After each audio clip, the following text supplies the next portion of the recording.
This is WEFT Champaign, 90.1 FM, community radio for East Central Illinois, streaming live at www.weft.org. The views and opinions expressed here are those of the speakers and do not necessarily represent those of WFT, its board of directors, associates, its station manager, or Prairie Air Incorporated. The following program is pre-recorded and consists of two parts. The first part is a rebroadcast of a program first aired in 2011. The second part was recorded on February 7th, 2015.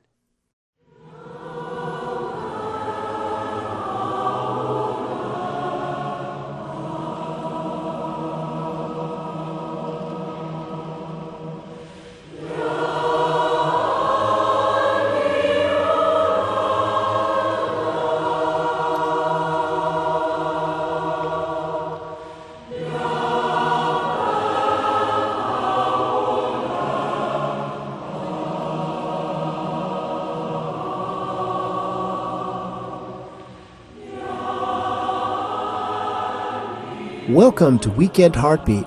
I'm Sean David, and this is a new lamp.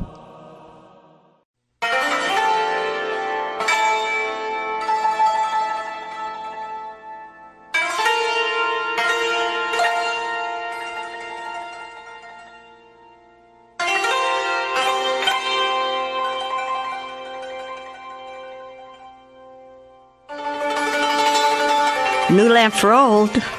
New lamp for old. Remember how Aladdin headed out to get oil for his mother's old dented, tarnished lamp? And in the market he met a magician calling out these words. This strange man was offering to give him a brand new shiny lamp for his old one. That's what I want to offer you, if you'll have it. A new lamp of spiritual guidance. But maybe you already have such a lamp, which still burns brightly. Great! You are still welcome to join us simply to learn who we are. But maybe your lamp of divine guidance has gotten dented and tarnished like Aladdin's. Or perhaps you have no such lamp at all. To you, I offer a new lamp. Hi, my name is Marilyn. Welcome to A New Lamp, a program designed to make you acquainted with the Baha'i religious faith. I hope you will choose to spend the next few minutes with me. Thanks.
Is there any remover of difficulties save God?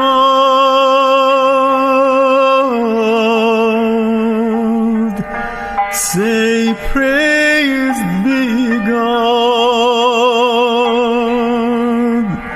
He's God.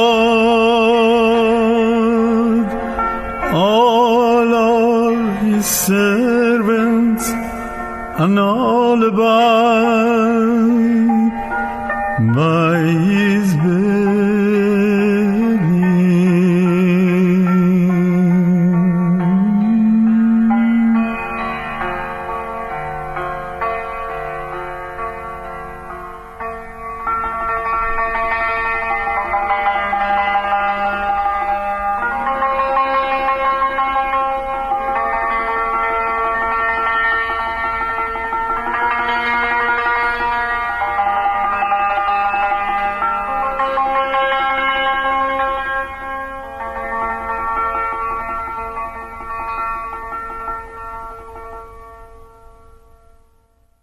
Today, we continue our story about the Bab, the forerunner of Baha'u'llah.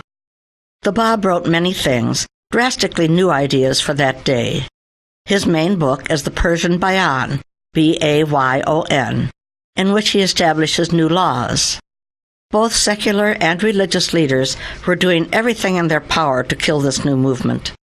The Bab was imprisoned in the mountains of Persia and eventually taken to Tabriz, where he was executed. Now, I'm going to tell you a true story, and if you choose to question my honesty, I would understand. I refer you to the newspaper archives of that era in Europe and see the story in print as witnessed by reporters who were there that day.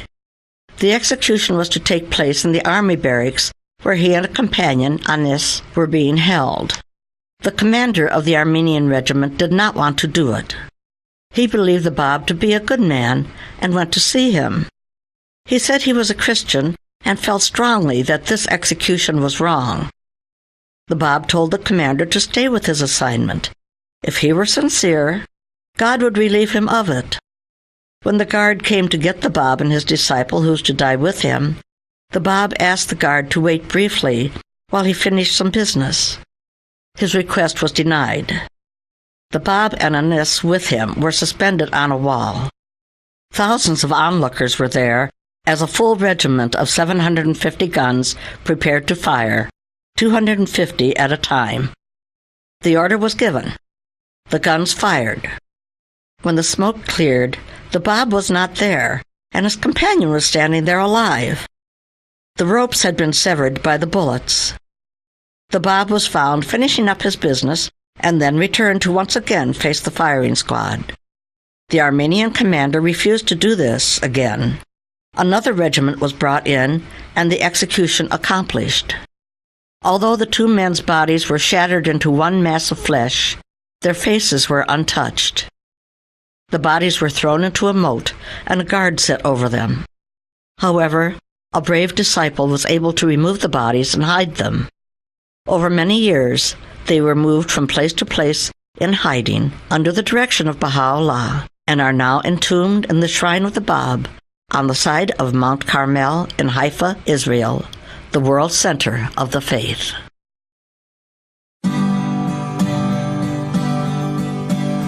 They pulled the bodies down from the post, laid them out on the stones, dragged their remains through crowded streets to dump at the edge of a moat. Armed soldiers were placed, guard at the site, to stop anyone coming near, that the indignity could be seen far and wide. The outcome was certain and clear. The outcome was certain and clear. But rivers of light were guiding their path, guiding their course, were there at their side. That most sacred trust was washed in the night by rivers of light, by rivers of light. Suleiman Khan, he came to Tabriz. One thing he had in mind, to rescue the Bab wherever he was, even if he had to die. He told the Mir had a friend who was born with a cast iron will. He stole the bodies for Suleiman Khan, who wrapped them in covers of silk, who wrapped them in covers of silk. Rivers of light, wending their way, the long winding road down to the sea. A faraway bay was ever in sight of rivers of light, of rivers of light. Baha'u'llah charted each step of their path, each move the casket would take. Kept in one place at least 18 years until he thought it unsafe. The summons they came, move it again. Friends took it out in the night. When they opened the lid to check the shroud, they found a dried flower inside. They found a dried flower inside. Suleiman Khan, did you place that flower so tenderly in that dark hour before you went out like a fire on rivers of light, on rivers of light. 30 more years that trust changed hands from mosques to the homes of the friends, till the call came, send it with care to its final destination. Via Baghdad, Damascus, Beirut, that precious trust traveled on, reaching Akkar on the 31st day of the year 1899, of the year 1899. Abdul Baha was the one who took charge, and after 10 years replaced the bow. Tears fell like rain, silver and fine, like rivers of light, like rivers of light, rivers of light, guiding their path, guiding their course, were there at their side. If you go to Carmel, by day or by night, you'll find the shrine bathed in rivers of light.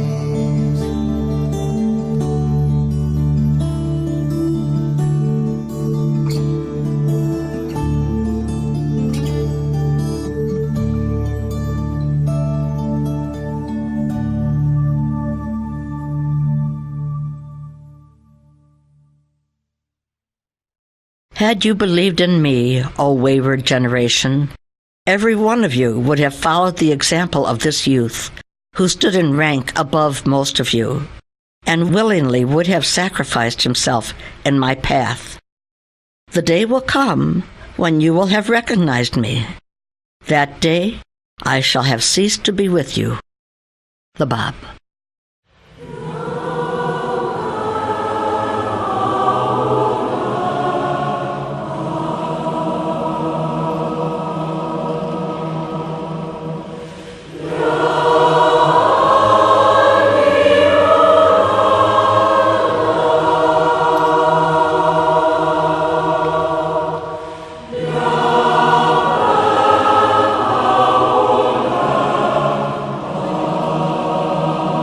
Thanks so much for being with me this morning. I hope you have found a blessing during these few minutes. If you want to learn more about the Baha'i religion, you can go online to www.bahai.us.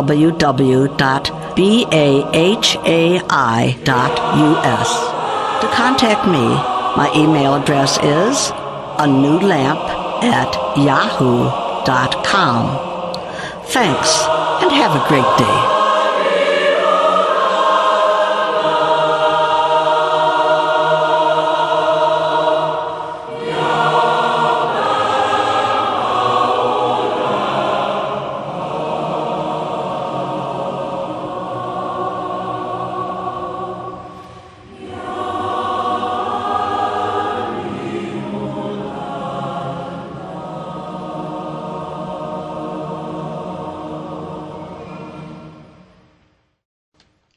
Good afternoon, and welcome back to this portion of A New Lamp. Our guest today is Matt Gianni, who has recently moved into our area from Texas, and we are so glad to have him with us today. Thank you. Thanks for having me. Now, let's see. We'd like to find out a little bit about our guests before we go on to today's topic. Now let's see. I see that you are a research assistant professor in the Department of Education Policy, Organization, and Leadership at the U of I. Correct. Yes. And so that's interesting. Can you tell us a little bit more about yourself? Sure. Yeah. So I'm actually a recent transplant to Illinois. So before we moved up in September, my wife and I were living in Texas, from Texas originally, and I was working on my PhD in education policy at the University of Texas at Austin, and just got this position, moved up, started in October, so been here for a few months. But yeah, I was very blessed to be raised in a Baha'i family. Both my father and mother became Baha'i when they were young.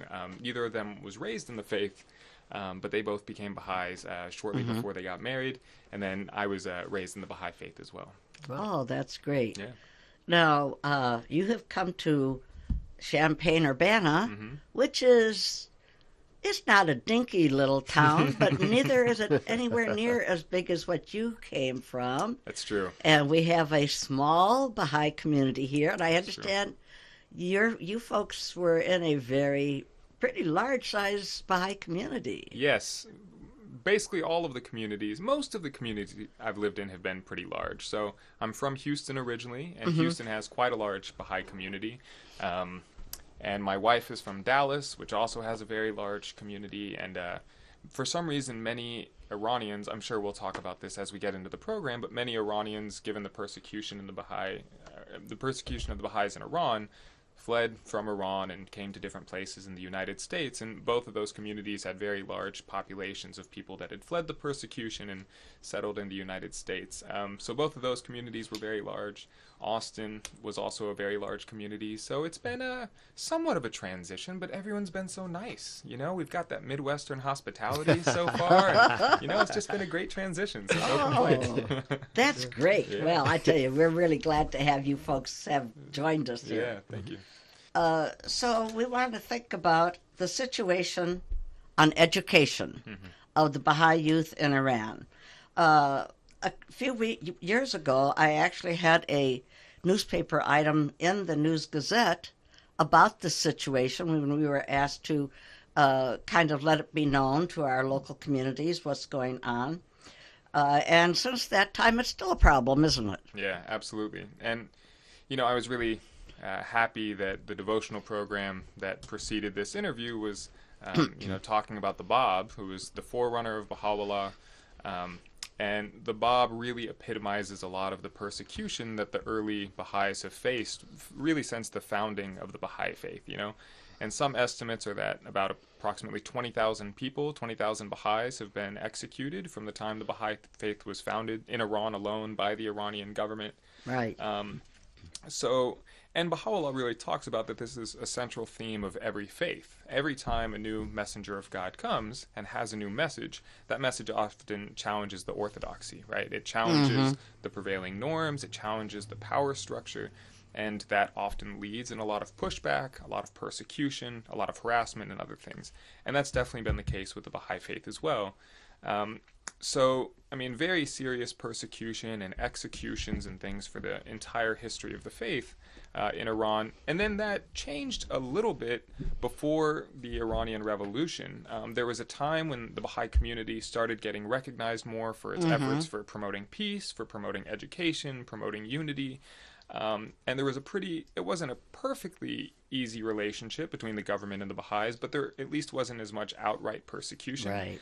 And then, of course, the revolution happened in 1979, and since that time, things have gotten far worse for the Baha'is. And one of the facets of that discrimination has been the denial of Baha'is to access to higher education.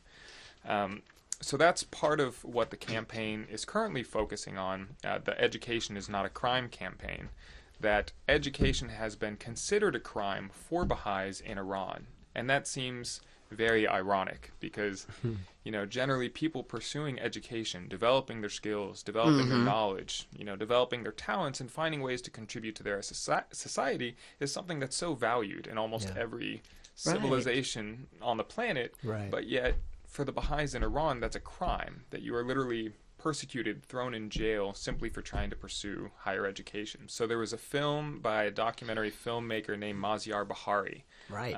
The film is called To Light a Candle, and Bahari's very well-respected, well-known journalist, filmmaker, human rights activist. And Daily Show guest. Daily Show guest, absolutely. Yeah, he's probably most well known for a book called And Then They Came for Me, I believe is the name of the memoir. Mm-hmm. So he was educated in Canada, where he went to school to be a filmmaker and journalist. And then after that, he worked for Newsweek and BBC and many other organizations. So in 2009, around the time of the Iranian election, he traveled to Iran to just interview people, do his film work, documentary work at that time, and he got captured by the Iranian government for being a dissident, a revolutionary, for various reasons. And he ends up getting thrown in jail. He's in jail for 4 months. He's tortured. He's beaten. He loses 25 pounds during the time just because they were, denying him food. And it just sounded like a really awful endeavor. And every day, he said, his guard would come to him and say, everyone's forgotten you, right? Your execution's tomorrow. Did you know that? We forgot to tell you that it's tomorrow, right? So tonight's your last night. So just make peace with yourself. Right. Now, this man is not a Baha'i, is that true? And he's not a Baha'i, but he, from his experience, just firsthand of the Iranian government's persecution of people that challenge the power structure there, he became familiar with the Baha'is, because the Baha'is have a very similar story. They're trying to promote positive ideals, unity, all these things, but they've been met with so much persecution from the government. So he made this film, To Light a Candle, which is really about both the persecution the Baha'is have faced, but more importantly, their kind of constructive resilience in the face of this persecution, and in particular, how they've created voluntary forms of higher education for themselves, and an organization called the Baha'i Institute for Higher Education, which is the Baha'i community's kind of voluntary network of educators and administrators that's used to kind of provide education to those Baha'i students that have been denied access to higher education by the government. Mm-hmm. Right. I know a couple of professors in Illinois who have been part of that.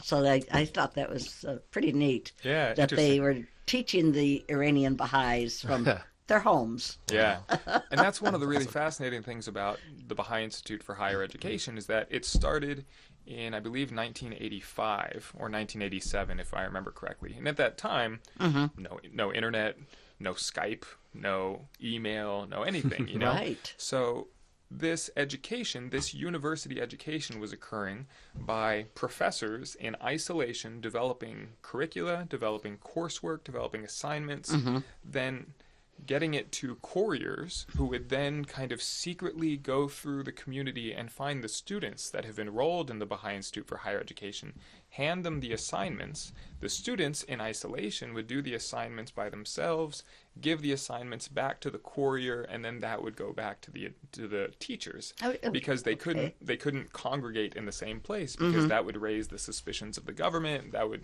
result in them cracking down on Baha'is trying to assemble. So it started off in this way, and it's just like, you just don't think of that being a university education. But now with the advances in technology, we see people are volunteering to be instructors all over the world, So we have many people in the United States that are now teachers for the Baha'i Institute for Higher Education. And it's really amazing that the technological advancements have allowed the community to really thrive in this effort to really overcome a lot of the persecution they've faced. And I understand, too, that once they have graduated from the Baha'i Institute of Higher Education, that in many places they can transfer this to a regular university and receive their credits for it. Yeah. And so it's not just a little fly-by-night thing. And yet it's just a few years ago that I believe the teachers there in Iran were gathered up, arrested, and are still in prison. Yes, absolutely. So, yeah, it's just always amazing to me. One of the more recent persecutions that upset me quite a bit was just a few months ago in Shiraz, when the cemetery was totally devastated by the Revolutionary Guard who had bought the area. They just tossed the caskets out, and they're going to build a sports complex Wow. on this. So And that I just found that that place holds many of the martyrs that would have been killed in '79. The teachers who were killed at that time. And it's another interesting parallel between what's going on right now and the devotional program you provided this morning, talking about the Bob, who was executed, and his remains could not be disclosed. The location of his remains could not be disclosed because the government would have come and taken them away. Right. So the remains of the Bob were transported from location to location for something like 30 years, I believe, or somewhere in that time frame, simply because that's just another facet of the persecution that will even destroy the dead, right? Even after they're already dead, we'll try to destroy their remains, destroy their burial sites, simply to try to break the will and break the heart of the Baha'i community. Right. And in Bahari's film, To Light a Candle, there's some amateur footage of an Iranian Baha'i who's taking video footage of a Baha'i grave in Iran, a Baha'i grave site that has recently been desecrated by the local community. And the unfortunate thing in these situations is that it's not the government itself that's always doing it, but a lot of times it's the local clergy that's arousing up the passions of the individuals there, and that are saying, oh, these Baha'is, they're doing all these terrible things, we should go do this to them. So it's the community themselves that go up and end up doing all these awful things. So yeah, it's very unfortunate, but hopefully we can bring more attention to the situation, put more pressure on the community so these things don't continue to happen. Hey, Matt, I got a question. Sure. I was wondering where this all kind of came from. Of all of the ways to persecute a religious minority, it seems that denying them education is not the first one that comes to mind. Yeah. Is there a history behind that, where that came from? Yeah, it's actually a very interesting history. So, as I mentioned previously, the period leading up to the Islamic Revolution, there was actually a decent amount of tolerance for the Baha'i community. They weren't being outright persecuted by the current regime. And one of the things that the Baha'i community really emphasized was education. And one of the Baha'i principles is universal education, the establishment of education for all people, regardless of background or income or anything else. So Baha'is did that in Iran, just like they do in every community where there's a sufficient number of Baha'is to establish education. So the Baha'i schools were extremely popular in Iran in the 40s, 50s, 60s, leading up to the revolution. And not just by Baha'is, but by all folks. All people in Iran would really flock to these schools, largely because we had a lot of progressive principles that were really infused into the curriculum. So emphasizing the oneness of humanity, the equality of men and women, all of these ideals that were very progressive.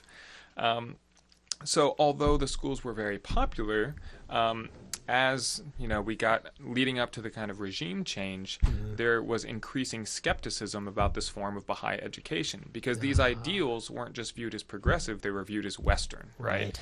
So a focus on material development and developing your skills in order to kind of promote material development, that seemed very Western. The equality of men and women, that was a very Western ideal. Oneness of humanity, that was very Western. Oneness of religion. So all of these principles that were central to the faith came to be associated by the Iranian government with Westernism. So when the Iranian Revolution happened, there was a big condemnation and criticism of all things Western, and the Baha'is were kind of swept up in that.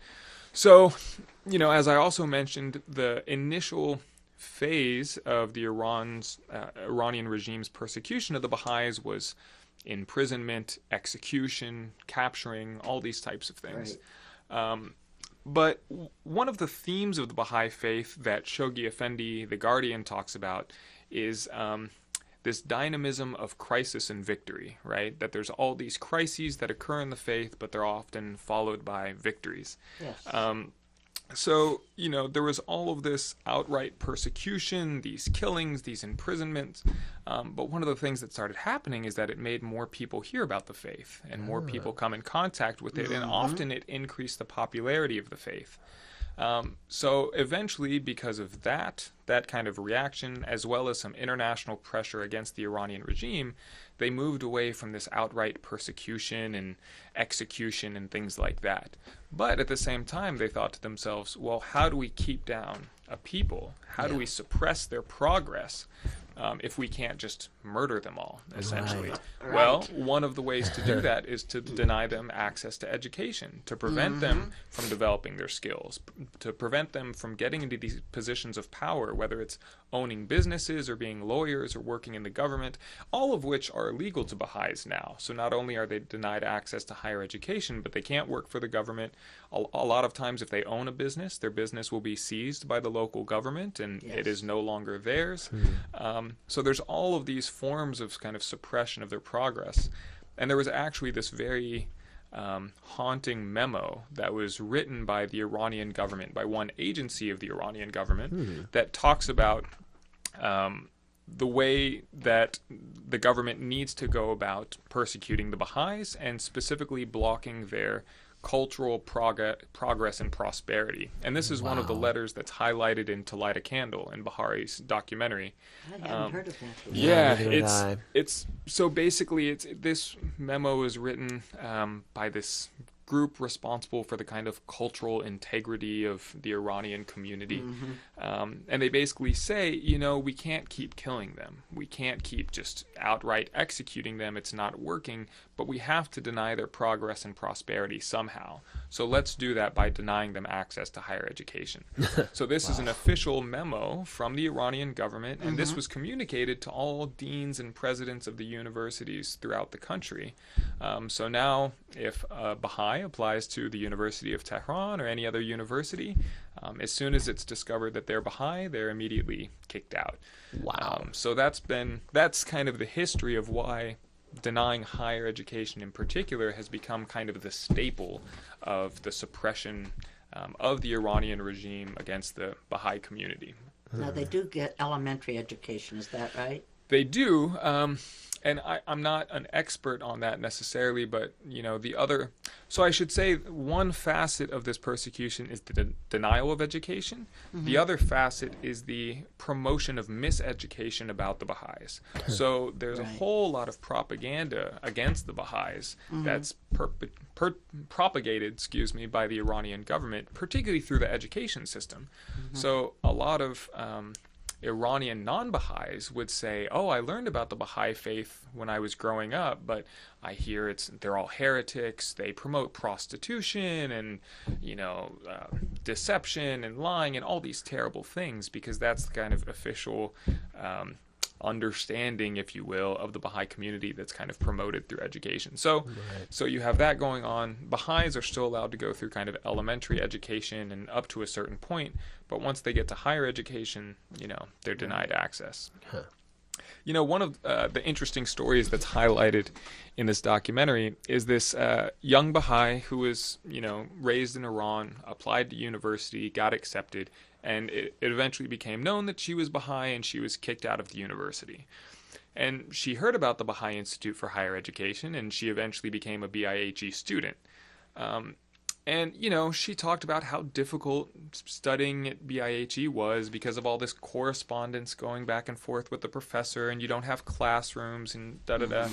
She said one of the difficulties is that she didn't have access to books and curriculum. She just couldn't find them. And once again, this isn't Baha'i material. This isn't our holy scriptures. This is a chemistry book. This is a physics textbook. So what she would do is she would get the identification cards of her friends who were enrolled in the university in order to get access to the library. So she would fake her identification using her friend's ID in order to get access to the library. And I'm like, if that's not the most noble use of a fake ID I've ever heard, I mean, if that's what everyone used fake IDs for, to get access to a library that they were denied access to, we would be living in an amazing society, That's usually not how people use fake IDs. But I remember hearing that story, and that just shows the dedication and the thirst of the Baha'i community for education there, that they're willing to go to such lengths. to do something that we all just take advantage of. We all in Urbana-Champaign have public libraries that we can just go into, Yeah. and we have all the books we want. Right, just take it for granted. Taken for granted, you know. Yeah. But yeah, that was one of the stories from the documentary that really stuck with me, is using a fake ID to go to the library, you know. And Right. we're very fortunate, you know, very fortunate. Well, it's my understanding, if a Baha'i were to go to a university to register, you have to put down what religion you are. Mm-hmm. And there's no place that says other. Nope. So if a Baha'i were to check that they were Muslim in order to be able to attend, well, they maybe get through school, but once they got out of school, became known that they really were a Baha'i, that would be a death sentence. Yeah. Yeah. And it, you know, just goes against the Baha'i principle that you can't recant your faith Oh, for absolutely. expediency, for, you know, personal benefit. It's interesting, the story of Roxana Saberi, the journalist who was also imprisoned in Iran, and she was placed into the same prison, Evin Prison, which is known as the worst prison in Iran. That's the prison where the Baha'i leaders are currently imprisoned and have been for the past 7 years. So generally when journalists or dissidents or Baha'is or anyone else is imprisoned by the Iranian government, normally they want a confession and they want them to recant whatever they've done, you know. And for Baha'is, that's recanting your faith. So as long as you recant your faith and say, I accept Muhammad, I am Muslim, they let you go scot-free. But, you know, no Baha'is do that. They say, Right. I'm Baha'i, I'm not willing to say I'm anything else, I'm sorry, you know. So when Roxana Saberi was captured and imprisoned, they asked her to say that she was, they asked her to confess certain things, that she was working for the Western media and she was working as a spy or whatever, all these crazy charges that they placed against her. And she wanted to get out of jail. So she said, okay, fine, I'll say whatever you want me to say, you know. So she does that, she gives her confession. They say, okay, we'll let you out tomorrow. She goes back to her jail. And she meets one of the Baha'is, one of the Baha'i leaders who's imprisoned. And she starts talking to her, and she's like, oh yeah, I just had to confess these things, and they're letting me go. Why haven't you confessed, or why haven't you recanted your faith? You'd get out. And I think it was Mahfash Sabet, who's one of the Iran, one of the leaders of the Baha'is, who said, I can't do that. How could I say I'm not a Baha'i when I'm a Baha'i? I mean, Right. I know I've been in prison for 5 years, but I can't just say I'm not a Baha'i, you know? And it was that triggered in Roxana Saberi's heart, I've made a mistake. I can't go against my principles just for my personal benefit. I can't do these things and make this false confession and basically lie just to get out of jail because that's, you know, what I want. So anyway, yeah, that was an interesting story. Yeah. That is wonderful. So if people want to join in this endeavor, what could they do? Well, I'm glad you asked, Marilyn. There's many things that they can do. So the first thing is that there's a lot more information to learn. Of course, we're going to watch this documentary, which kind of details, you know, the issues that the Baha'is are facing. But there's a lot more information to go out there and learn about. So there's a couple of resources for that. So one, this specific campaign has its own website, which is educationisnotacrime.me. That's .me at the end. So that talks not only about the purpose of the current campaign, but also all the different people that have come out and support it and have mentioned their support for it. Right. So, for example, there's statements by Archbishop Desmond Tutu, who recently Yes. came out and was supporting this, and Rainn Wilson lent his support, and many other, you know, people that are, you know, catching wind of this are really getting behind it, which is great. There's also a Facebook page. Just if you search "Education is Not a Crime," you'll get to the Facebook page. Right. As I mentioned before, we're going to have this Twitter hashtag "Education is Not a Crime." If you have a Twitter handle, you want to get on Twitter, join the conversation. You know, and I really want to stress that because one of the things that we've seen in regards to the history of the Baha'is in Iran is that although there's a lot of persecution still being faced by that community, it has gotten a little bit better, right? So people were being outright executed day in, day out for quite a period of time, particularly after the Iranian Revolution. There were a lot of very high-ranking Baha'is killed very quickly. In fact, the Baha'i community is democratically governed. We don't have any clergies or individuals who, have the authority to interpret the word of God for anyone else. But we do have elected bodies. So in every community where there's at least 9 Baha'is, we have a locally elected body. For every country, we have a nationally elected body, and then we also have an international body that kind of governs the affairs of the international community. So after the Iranian Revolution in 1979, the National Assembly in Iran was captured and never heard from again, right? And it's almost the equivalent of, in a political sense, like something like the Supreme Court. Those are the people that they're the, I don't want to say highest ranking, but some of the most well-respected, knowledgeable people in the Baha'i community in Iran. Yes. All of them were captured and just executed overnight, And that actually happened a second time. So another assembly was elected shortly thereafter. All of them were captured, just executed, Right. And this has happened a couple times. So eventually the Baha'i community in Iran said, well, maybe we shouldn't have an assembly anymore, right? Maybe we'll just have a more informal group of people that will kind of govern the affairs of the community, but we won't have an elected national assembly like we did before.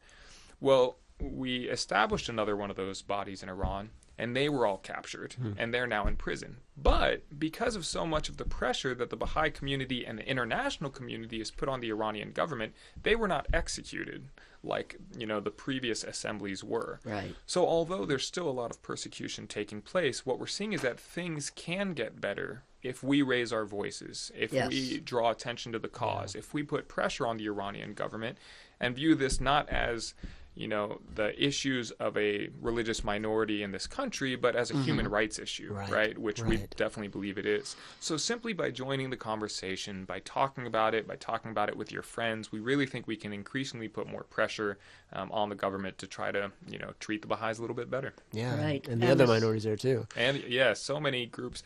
I mean, that's one of the, bad and good things is that the Baha'is aren't the only group being persecuted. And when we see the persecution happening to journalists or other religious minorities or other dissidents, more and more people are starting to put pressure on the Iranian government to change. So, it's obviously terrible and unfortunate that so many different groups are facing this type of persecution. But if there's any silver lining, it is the fact that more people are drawing attention to it, and there's at least some inklings that the Iranian government is starting to treat its citizens a little more equitably, or at least has the potential to do so in the near future. So, Well, I think, too, it's, though the Baha'is are a minority, they are the largest minority in Iran, and I believe that there's like some 300,000. And so that's not just a little group of people. That's a pretty good sized group of people. it is.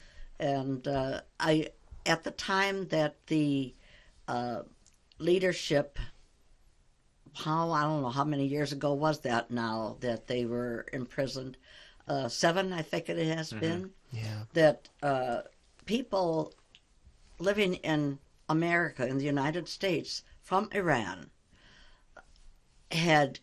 were just so upset about what was happening in their country that even though they were not Baha'is themselves, they had sent out a paper. I think there were some 200 people in the United States from Iran voiced their discontent about what was happening. And so it is the Iranian people, except for those who are kind of egged on, like you say, by the clergy, seem to have an understanding that the Baha'is are not what the government is trying to say that they are.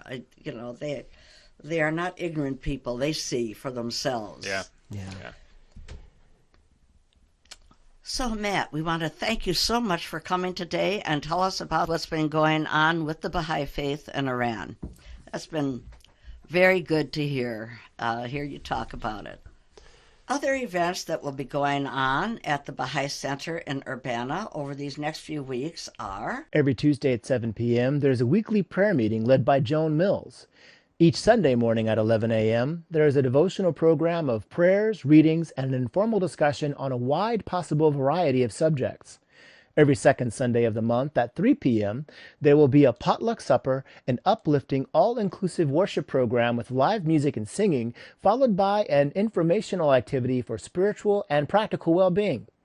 On the fourth Sunday of each month, the weekly devotional program will be followed by a potluck lunch at noon and game day, an afternoon of family-friendly fun and games for all ages.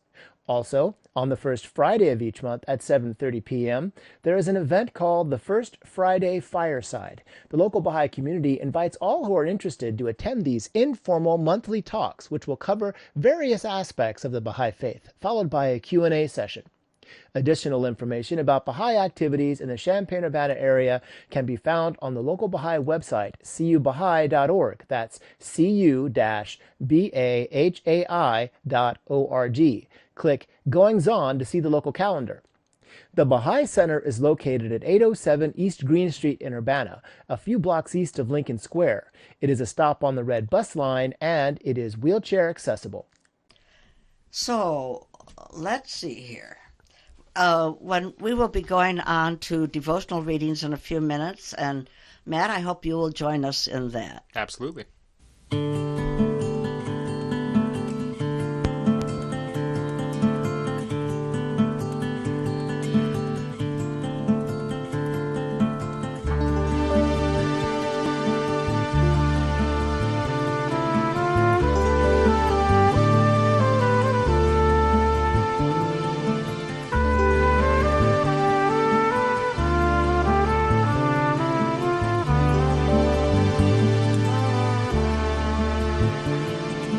Purer than snow the maiden comes, bedecked with truth and love.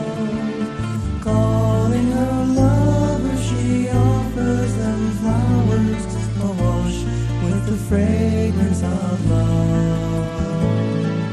Sweeter than life, her perfume draws every suitor who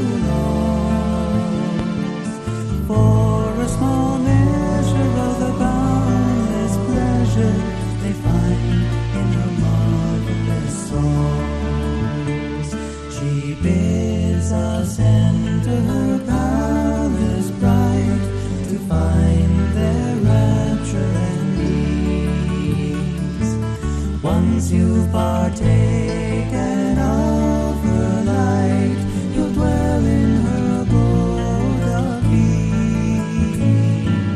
And when you've tasted of her wine, you'll never thirst for more. Peace and knowledge will be your cottage, and love will fill your store.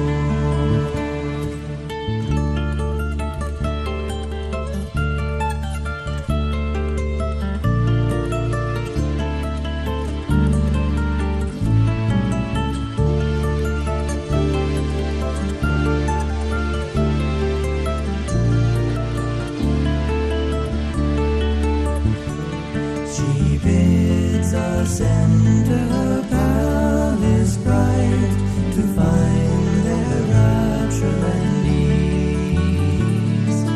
Once you've partaken of her light, you'll dwell in her abode of peace. And when you've tasted of her wine, you'll never thirst for more.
Smoke rose from the broken town, fire red in the dark. She sang her sweetest song. Nobody heard but a child. Nobody heard but a child. Slow, slow, her wings did go. So low was her heart. Winter ice whipped like a knife. She sought a ledge to retire. She sought a ledge to retire. And over the rivers, over the towns, over the cities and on every road, she sang of peace to high and low. But nobody wanted to know. Nobody wanted to know.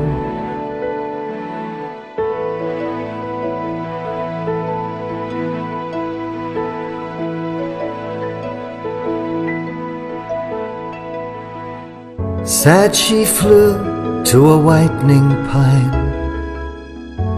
Faring peace had no chance. Trying to sleep, she counted snowflakes that fell on a neighboring branch.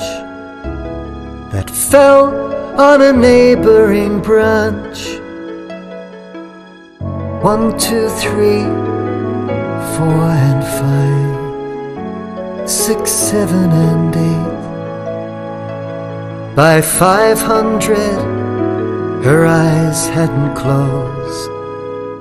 Snow piled up on the bark.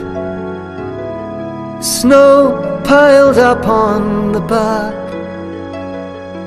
When she had reached 3009, the branch suddenly cracked like a fire, woke her up with a violent start as the timber crashed in the night.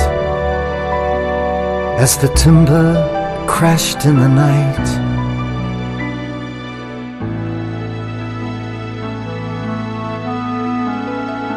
One tiny flake, when joined to the rest, snapped the branch like a sword. Could one more voice, joined to the rest, break the irons of war? Break the irons of war. The heart of the dove beat warm and fast. A bright light she suddenly saw. Perhaps I need find just one more soul to sever the shackles of war. To sever the shackles of war. So she lifted her wings and left the white tree on a mission in the dark night, crossing highways and over the sea. She is calling to you and to me. She is calling to you and to me. Come to peace. Come to peace. Oh, come to peace.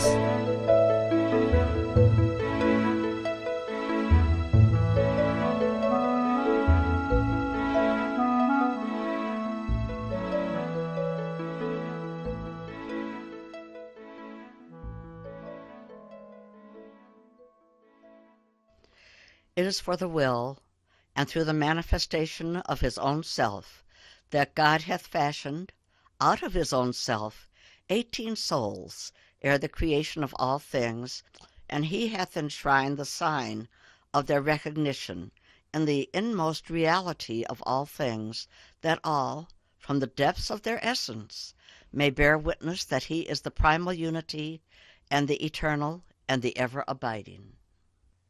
Know thou that he is the supreme mirror of God, out of whose revelation is manifested the worldly mirror, which is naught but the letters of the living, and naught is seen in that supreme mirror of God but God. He is the first, yet not defined as such. And he is the last, but not described as such. He is the seen and not praised as such, and he is hidden and not recognized as such. Just as the root principles of religion and its faith people have progressed beyond the physical realm, the divine signs have also infinitely advanced beyond the limited physical realm. Thus, it is supremely necessary that the testimony of that servant should belong to the realm that surpasseth the world of intellect, which is naught but the stations of true recognition and transcendent unity. From all eternity I have indeed recognized thee, and unto all eternity will ever do so through thine own self, and not through anyone else besides thee. Verily thou art the source of all knowledge, the omniscient. From everlasting I have besought, unto everlasting I will beseech forgiveness for my limited understanding of thee, aware as I am that there is no God but thee, the all-glorious, the almighty. Glorified is he besides whom there is none other God. In his grasp he holdeth the source of authority, and verily God is powerful over all things. We have decreed that every long life shall in truth suffer decline, and that every hardship shall be followed by ease, that perchance men may recognize the gate of God as he who is the eternal truth. And verily God shall stand as witness unto those that have believed. Know thou that the essence of religion is the knowledge of God. The perfection of this knowledge is belief in his unity. The perfection of this belief is the negation of all names and attributes before his sanctified essence. And the perfection of this negation is to immerse oneself with certain knowledge in the ocean of oneness, and to witness one's attainment to its bounty.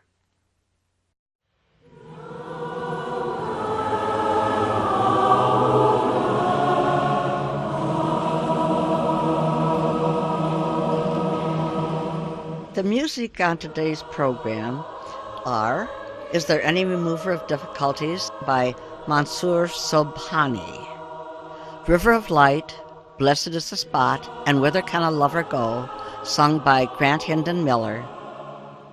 If you would like to learn more about the Baha'i community in the Champaign-Urbana area, or any of the activities we have mentioned today, you can visit our website at www.cu-bahai.org.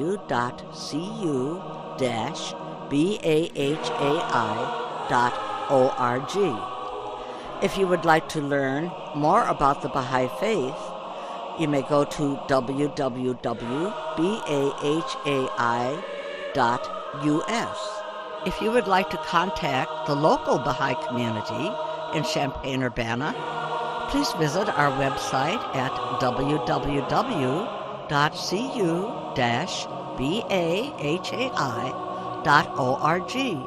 and click Contact. Thank you again for joining us today. I hope you'll join us again next month. Goodbye. Thanks for listening to this week's Weekend Heartbeat on WEFT Champaign 90.1 FM, Community Radio, Champaign-Urbana, Illinois, streaming live at www.weft.org.